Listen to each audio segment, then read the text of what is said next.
አሜሪካ አዲስና ግዙፍ የተባለ ጥቃቷን በሆርሙዝ የውሃ ወሽመጥ ማጧጧፏ ተነግሯል። አሜሪካ በዚያው በወሽመጡ አቅራቢያም የኢራንን የሰው አልባ የጦር አውሮፕላኖች መታ ማጋየቷን የባንደር አባስን የመቆጣጠሪያ ማዕከልም ክፉኛ መደብደቧ ታውቋል። ወዲህም የአሜሪካዋ ብርቱ ወዳጅና አጋር አባሯ ሀገር ኢዝራኤል ሊባኖስን ክፉኛ ማጥቃቷና በምድር ኃይሏ አሰሳዋን ማስፋፋቷ ተሰምቷል። ይህንኑ ርዕሰ ጉዳይ ለዓለም አቀፉ ትንታኔ ዘገባችንም መርጠና አሰናድተነዋል። ከትንታኔ ዘገባው ጋር ትዕግስቱ በቀለ ነኝ። ጦር ከፈታው ወሬ የፈታው አልያም ከሺህ ጦረኛ አንድ ወሬኛ ይሏል አበው።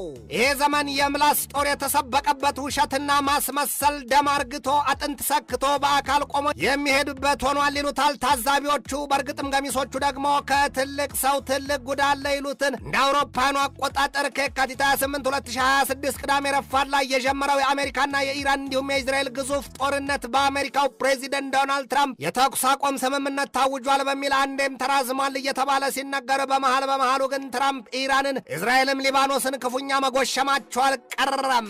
በአሜሪካና በኢራን መካከል የተኩስ አቁም ስምምነት አለ፣ ተራዝሟልም። ወዲህም የድርድሩ ሂደት በአመዛኙ ተጠናቋል እየተባለ በአሜሪካ ሹማምንት ዘንድ ሲነገር እንደነበር አይዘነጋም። ይሁንና ግን አሜሪካ የተለመደውን ሴራዋንም ስራዋንም ይዛለይ ሲሉ ከትናንት በስቲያ ለትናንት አጥቢያ ሌሊቱን የወጣው ዘገባ ያሳያል። አሜሪካና እስራኤል ጣምራ ፈጥረው ኢራንን በሆርሙዝ የውሃ መተላለፊያ ወሽመጥ በላርክ ደሴትና በባንደር አባስ ደሴት የተረፋቸው ነገር የለም ነው የሚባለው። ኢራንን እንዳትሞት እንዳትሽር አድርገው ደበደቧት የሚል መረጃ መውጣቱ አይዘነጋም ትናንት። ያም ሆኖ ግን ይላሉ የትራምፕ አስተዳደር ባለስልጣናት፣ ያም ሆኖ ግን በአሜሪካና በኢራን መካከል የተኩስ አቁም ስምምነቱ እንዳልተጣሰ ያስረግ ግጣሉ። ትናንት ለዛሬ አጥቢያ ሌሊቱን ደግሞ አረ እንደውም ሊነጋጋ ዛሬ ሲያቅላላ አሜሪካ በኢራን ላይ አዲስና ከባድ የተባለ ጥቃቷን አጠናክራ መቀጠሏ ተሰምቷል። ኢራንም ብትሆን ስላደረሰችው ጥቃትና ውድመት ዜናው ካለመውጣቱ በስተቀር የሰው አልባ የጦር አውሮፕላኖቿን ወይም ድሮንስ ግሪሳና መንጋ ሰርታ በአሜሪካ ኃይሎች ላይ ቹ ማለቷ ተሰምቷል። አሜሪካን በበኩሏ እውነትም በሆርሙዝ ወሽመጥ ባለው የጦር ኃይሏና መርከቦቿ ላይ የእሳትና ዲና በላቸውን ሊደፉባት የነበሩትን ስፍር ቁጥር የሌላቸውን የኢራንን ድሮን ወይም የሰው አልባ የጦር አውሮፕላኖች መተን ባየሩ ላይ አመዳቸውን በትነነዋል ስትል ተመጻድቃለች። ለሬውተርስ የዜና ምንጭ ማኝነታቸውን የሰጡ አካላትም ሲገልጡት የአሜሪካ ጥቃት ያነጣጠረው በባንደር አባስ ባደፈጠውና በሰፈረው የአሜሪካ ጦር ኃይል ላይ የድሮን ጥቃት ለመፈጸም ፈራ ተባ በሚል ሲያመነታ በነበረው የኢራን ኃይል ላይ መሆኑን የገለጡት። እንደዚያም ሆኖ ግን ይላል የወጣው የጥናት መረጃ የአሜሪካ ጦር ኃይል በኢራን ያለውን ዩራኒየምና የኒኩለር ፕሮግራም ሙሉ በሙሉ ለመቆጣጠር ቢያንስ 3 ዓመታትን ይወስድበታል። የአሜሪካ ኃይል በዚያ መልኩ እየሰነከለና እየገደበ ያስነከሰው ደግሞ ወደፊት ከቻይና ጋር የሚታለመውና አይቀሬ ነው የሚባልለት የግዙፍ ጦርነት ስሌት መሆኑንም በንስር አይናቸው ዘልቀውና ጠልቀው የሚያሳዩት ብዙዎች ናቸው። እነዚያ አሜሪካ በኢራን ጦርነት ላለመጠቀም የሰሰተቻቸውና የቆጠበቻቸው ከቶም ለክፉ ቀን ለዚያ ለቻይና ጉዳይ የሸሸገቻቸው የቶምሃክ ክሩይዝ ሚሳይሎች መሳሪያዎቹ በየትኛውም የጠላት ክልል ውስጥ ድረስ ዘልቀው የሚያጠቁና በአንጻሩ ከጠላት የሚወነጨፉ ማናቸውንም የመሳሪያ እርሳሶች በአየር ላይ ሳሉ የሚያመክኑና መጠውም መጥምጠውም ከሰል አድርገው የሚያስቀሩ የታድ የሚሳይል መከላከያዎች መሆናቸው ይነገራል። የታድ የሚሳይል መከላከያዎች ከየትም የሚመጡ ድሮንስ ወይም የሰው አልባ የጦር አውሮፕላኖችና ሚሳይሎችን የሚከላከል መሆኑ ሲነገርለት አሜሪካ አሁን በኢራን በገባችበት ጦርነት ግማሽ ያህሉን አልያም 200ውን መጠቀሟም ታውቋል። ልፋ ያለው አንድ እንጨት ያስራል አልያም ተኮነኛ ያላት ነፍስ በሰንበት ኃጢአት ትሰራለች ይሏል። የሰው ልጅ በዘመናዊ ስልጣኔው ካለበት ስፍራ አንዲት ጋት ፈቀቅ ያለ ማለቱና ያለመንቀሳቀሱን ሲያስመሰክር ለራሱ መጥፊያ ወዲህም በዘመናት የደከመበትና ያከማቸውን ሀብቱን ለሚጥልበት እሳት ነገር ሲቆሰቁስ ይታያል ይሉታል። ከቶም ስልጣኔና ስልጡን ዘመናያ አሜሪካ በዚህ ዘመን የመንትያ ጥቢ ይሉትን ሆናለች የሚሏታል። እንዴት ካሉ ደግሞ ከሰማይና ከምድርም ቁጣ በላይ ትፈራታለች የሚባልላት ቻይና ቢበዛና ቢቆይ በ2027 የታይዋንን ደሴት በኃይል ወደ ዋናው ምድሯ ለመቀላቀል በአፏ እሳት በእጆቿ ሰይፍና ፎቄ በእግሮቿም ፈንጂ ጎትታ ቆብቁባለች ነው የሚባለው። የቻይናው ፕሬዚደንት እኒያ ከመናገር ይልቅ መስማትን ይመርጣሉ የሚባልላቸው ደርባባው ሰው ሺጂንፒንግ በዚሁ በተያዘው ወር በሰጡት ማብራሪያ ይህንን አሉ። ያችን ጭልጭል የምትል አይናቸውን በሰፊው ለመግለጥ እየሞከሩና እየታገሉ ዋሽንግተን ከታይዋን ጋር ያላትን ግንኙነት በአግባቡ ካልያዘችውና ካላደረገችው የራስ ገዟን የታይዋንን ደሴት ግን ደግሞ የቻይናን ሉዓላዊ ግዛት ጉዳይ በራሷ መንገድ የምታስኬደው ከሆነ ምናልባትም አሜሪካና ቻይና መጨረሻቸው አምረኝም ቀድሞው ነገር ወደ ግልጥና ግዙፍ ጦርነት ሊገቡ ይችላሉ ይችላሉ ሲሉ አስጠንቅቀዋል። ሊበሉ ያሰቧትን እርኩም ዶሮ ናት ይሏታል ይሏል አበው። የአሜሪካው ፕሬዚደንት ዶናልድ ትራምፕ በበኩላቸው እኛም አውቀናል፣ ጉድጓድ ምሰናል አለች እንደተባለችው ጠንቀኛ ፍጥረት የቻይና የሚሆን የሩሲያ ስሌት አልጠፋቸውምና ለቀጣይ የ2027 ዘመን የጦር ኃይሉ በጀት 1.5 ትሪሊየን ዶላር እቅድ ማቅረባቸው ተነግሯል። ትራምፕ አንድም ሳያሸበላ ዝንጀሮ ሲስል ያመሻልን፣ ሁለትም የፈሩት ይደርሳል የጠሉት ይወርሳልን ሆነዋል ይሏቸዋል። ሰውየው በዳግም ስልጣናቸው ካልተቧጨሩትም ካልተቋሰሉትም አለ ለማለት ይቸግራል። ትራምፕ የመከላከያ ሚኒስትራቸው አድርገው የሰየሟቸው ሰው ፐተክሰትም ያሉት ነገር ቢኖር አሜሪካ ማንኛውንም ጦርነት ትዋጋለች ነው ያሉት። ይህ ፔንታጎኑ አፈቀላጤ ሲያን ፓርነልም በበኩላቸው የአሜሪካ ጦር ኃይል የገጠመውን ጦርነት በጊዜውና በቦታው አጠናቆ ለመውጣት የሚያስፈልገው ሁሉ ሊደረግለት ይገባል ነው ያሉት። መጽሐፍ ግን ይላል ንጉሥ በሰራዊቱ ብዛት ከጠላቱ አይድንም። አሜሪካ ብዙዎቹ እንደሚያምኑት ለአገባት በገባችበት የኢራን ጦርነቷ ዲፕሎማሲውን ብትለው ጦርነቱን ማስጠንቀቂያውን ዛቻና ማዕቀቡን የሰመረላት ነገር የለም ይሏታል።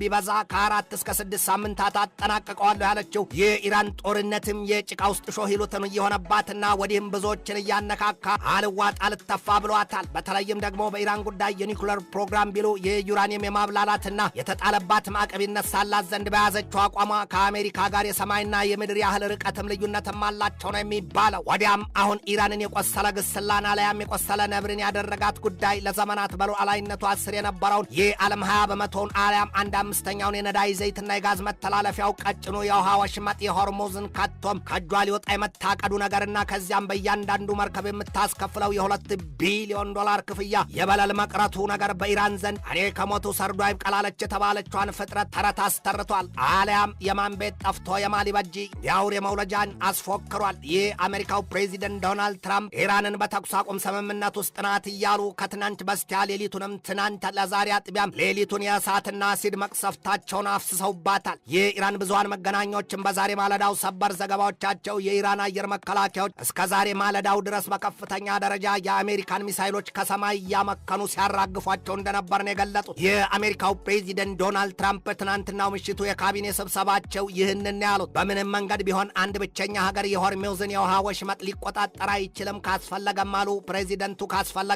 ኦማንንም ቀላቅለን እንነርታታለን ያሉት። ከኖግ የተገኘሽ መጫብረሽ ተወቀጭሉትን ያስታውሷል። ትራምፕ ለወትሮም ወዳጅ ያውቁም ይሏቸዋል። እናም ከ10 ዓመታት በላይ የዘለቀ የምጣኔ ሀብትና የወታደራዊ ግንኙነት ካላቸው ሀገር ኦማንንም በኢራን አይን አይተዋታል ነው የተባለው። ኖባዲ ኢዝ ጎይንግ ቱ ኮንትሮል ዘ ስትሬት ኦፍ ሆርሙዝ ነው ያሉት። የሆርሙዝ ወሽመጥ የዓለም አቀፍ የውሃ መተላለፊያ ነው። ከፈለገችም ኦማን እንደተቀረው የዓለም ክፍል መጠቀም ትችላለች፣ ያለበለዚያ ደግሞ አሉ በቋንቋቸው ትራምፕ ዊ ዊል ሃቭ ቱ ብሎ አፕ ደም ነው ያሉት። ደብዛቸውን እናጠፋዋለን መሆኑ ነው። ያንን የሰሙት በኢራን ፓርላማ የብሔራዊ ጸጥታ ኮሚቴ ኃላፊው ኢብራሂም አዚዚ በበኩላቸው የትራምፕ ፉከራና ቀረርቶ ዛቻና ማስጠንቀቂያ ኢራንን ካቀደችው ግቧ ሊያስቆማት አይችልም ነው ያሉት። ዩራኒየምም ታብላላለች፣ በሆርሙዝ የውሃ ወሽመጥም የበላይነቷንና ባለቤትነቷን ታስከብራለች፣ የተጣለባት ማዕቀብም በውድ ሳይሆን በግድ እንዲነሳ ታደርጋለች ሲሉ ላባቸውን ጠርገዋል። ትራምፕ የቸገረው ዱቄት ከነፋስ ይጠጋልን በሆነባቸው ቀመራቸው ሳውዲ አረቢያ፣ ኳታር፣ ፓኪስታን፣ ቱርክና ግብፅ እንዲሁም ሊባኖስ በአብርሃም ስምምነት ወይም አብርሃም አኮርድ ተገዝተው ከእስራኤል ጋር ስምምነት ይፈጥሩ ዘንድ አበክረውና ደጋግመው መጠየቃቸው፣ ሀገራቱ ደግሞ ዝም ማለታቸው ይብሱን ያብሰለስላቸው ይዟል። ኢራን ትላለች ከአሜሪካ ይሏት ሀገር ጋር ስምምነታችን ሊሆን ቀርቶ ሊመስል የሚችለው አሜሪካ የጦር ኃይሏን ከመካከለኛው ምስራቅና ከባህረ ሰላጤው ቀጠና ሀገራት ጥርግርግ አድርጋ ስታስወጣ ብቻ ነው። በእርግጥም አሜሪካ በእነዚህ ሀገራት የጦር ኃይሏን ማስደፈጧ ለሀገራቱ ምን በጃቸው ሲሉ የሚጠይቁት ህልቆ መሳፍርት የላቸው። ጦርነትን ቀርቶ ወሬውን ስንኳ የማይፈልጉት የባህረ ሰላጤው ቀጠና የነዳጅ ዘይት ዲታና የቱሪስት ምርጥ መዳረሾቹ ሀገራት በኢራን የእሳት አበላ ተቆልተው መቀቀል እንጂ የተረፋቸው ሌላ የለም ይሏቸዋል።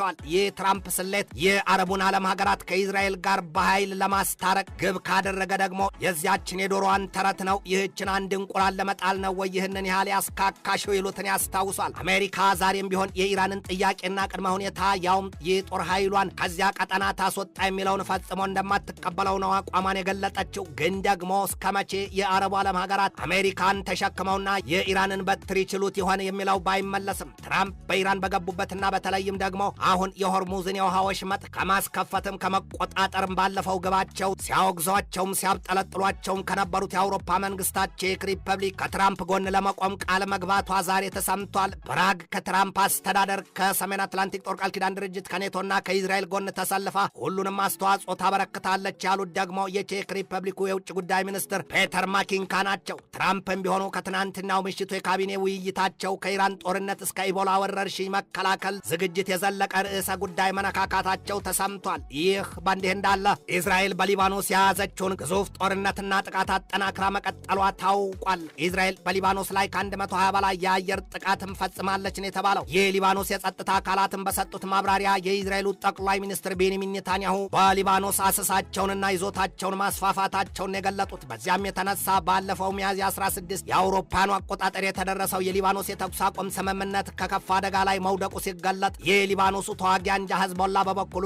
እስራኤልን ፋታ ሳይሰጥ አላስቀምጥ ማለቱ ተነግሯል። የእስራኤሉ ጠቅላይ ሚኒስትር ቤንያሚን ኔታንያሁ ቢቢ በሰጡት መግለጫም እስራኤል ከሊባኖስ ያለባትን ስጋት ለማስወገድ ጥቃቷን እንደምታጠናክር ከትራምፕ ጋር በስልክ መምከራቸውን ያሳዩት። እስራኤል በጋዛ ከተማን በፈጸመችው ከባድ የአየር ጥቃቷ ሐማስ በአዲስ የሰየማቸውን የወታደራዊ ክንፉን መሪ መሐመድ ኦዴህን መግደሏ ተነግሯል። የእስራኤል አየር ኃይል ሰውየውን የገደላቸው ከምሽታቸውና ከሁለት ልጆቻቸው ጋር መሆኑን የእስራኤሉ የመከላከያ ሚኒስትር እስራኤል ካትዝ አስታውቋል።